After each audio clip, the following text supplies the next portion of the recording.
pas faire, les gens vont commencer par m'insulter même en commentaire déjà.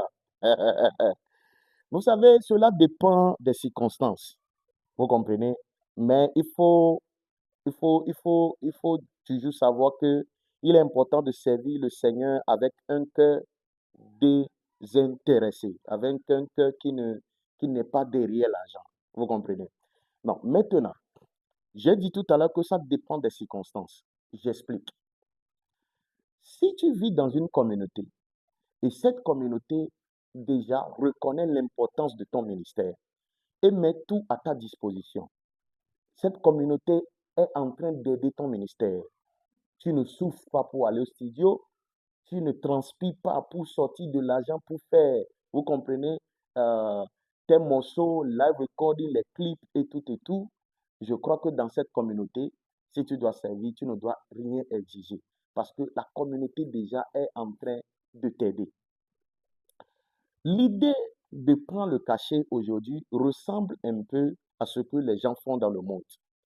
Déjà, vous avez un manager qui vous manage et tout, et il existe un cachet et tout et tout. Moi, je dis que il y aura certaines circonstances que les chantres peuvent exiger, pas de cachet, mais un, un, un montant pour les honorer. Vous comprenez? Et vous aussi, quand on vous donne la possibilité d'honorer les chantres, vous devez connaître la valeur de ces chantres.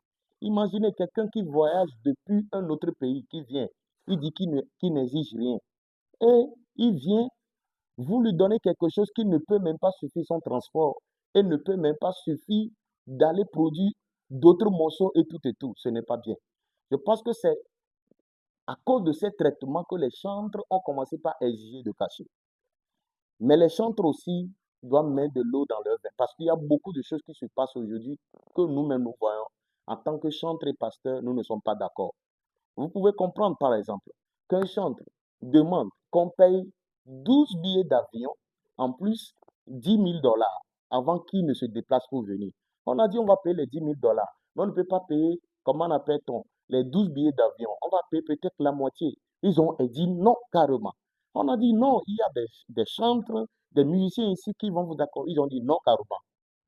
Ça, je ne soutiens pas ça. Vous comprenez? Ça rentre dans le business. Donc, nous devons être tellement sensibles pour ne pas tomber dans l'amour de l'argent. Donc, pour moi, je n'ai pas dit oui et je n'ai pas dit non. J'ai dit ça dépend des circonstances. Donc, que le Seigneur nous éclaire davantage. Merci beaucoup.